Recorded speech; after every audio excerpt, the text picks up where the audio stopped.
There is an abundance of instances where corrupt, malevolent, and even criminal police officers exist. However, what fate awaits those cops who are actually caught? Hello everyone, and welcome to another video. Today we'll be looking at when cops realize they're going to jail. Yeah, you heard it right. Let's begin with Tyler Moody, who's on the verge of experiencing the most shocking revelation of his life. Upon being brought into the interrogation room, he was asked whether he had offered his resignation. In a surprising turn of events, when an inmate charged with murder was discovered in possession of a mobile phone and charger, Tyler quickly caved and confessed to his own wrongdoing. He had anticipated nothing more than getting fired from his position. However, he was about to discover that providing contraband carried a much harsher punishment. Every citizen we have the privilege to serve, including the brave and selfless men and women he worked alongside for nearly 3 years, felt betrayed by his actions. In this very moment, he was placed under arrest for bringing a prohibited item, a cell phone, into a correctional facility.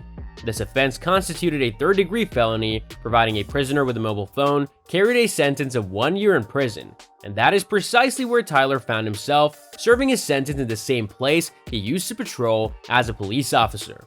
Unlike Tyler, Stephanie Lazarus didn't escape her fate so easily. Accused of a serious crime, she expressed her disbelief.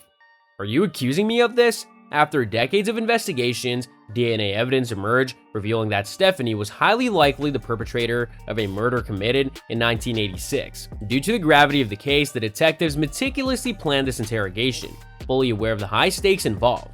Stephanie herself was a highly accomplished detective, having recently earned commendations for her exceptional work on a theft case. Leveraging this knowledge, the detectives devised a plan to bring her in, disguising their intentions by requesting her assistance with another case. Aware of the potential for eavesdropping within their own police squadron, they opted for an interrogation room as an unconventional setting for this discussion. They assured Stephanie that it was the least likely place to be overheard, emphasizing the strict confidentiality of the case details. The investigation revolved around the discovery of Sherry Ramazan's body at her residence. After enduring 3 gunshot wounds, the initial suspicion surrounding the murder pointed towards a botched burglary. However, the case grew cold when the suspect remained unidentified. Nevertheless, 23 years later, as the detectives re-examined the investigation, they stumbled upon evidence that directed their attention towards Stephanie. She had been entangled in a complex love triangle involving Sherry and her husband, John Rutten. To gauge her reaction, the detectives decided to mention John's name during their conversation. They inquired, "Are you guys friends? Close friends?" Stephanie, taken aback, questioned the nature of their inquiry, to which the detectives explained they were working on a case involving John. They hinted at the presence of notes and information suggesting Stephanie's connection to John. Tentatively, Stephanie acknowledged their past involvement, admitting, "Yeah, we dated, you know." Puzzled, Stephanie sought further clarification, asking, "What's this all about?" The detectives responded, "It's related to his wife." Both the detectives and Stephanie attempted to maintain an air of friendliness and relaxation during their interaction. However, it was evident that Stephanie's anxiety was mounting, despite the detectives offering a somewhat believable excuse. She found herself trapped in an interrogation room, facing 2 detectives who were questioning her about a girl she allegedly murdered 2 decades ago. Stephanie's breathing grew faster, her language became defensive, and her movements turned more erratic. Unfortunately, her cooperation proves futile as the detectives abruptly decide they have heard enough and proceed to arrest her. Several months later, following a lengthy and grueling trial, the jury reached a verdict. We, the jury, in the aforementioned case, fired the defendant Stephanie Eileen Lazarus guilty of the murder of Sherry Ramazan. Furthermore, we conclude that the murder was of the first degree. Stephanie receives a 27-year prison sentence.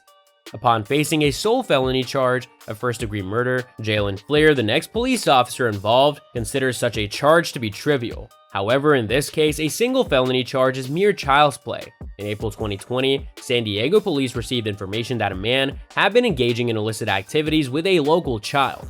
Following 2 months of extensive investigation, all roads led to Jalen, leaving a multitude of pressing questions that demanded answers. Aware of the depth of the situation, Jalen prepares himself for a thorough inquiry.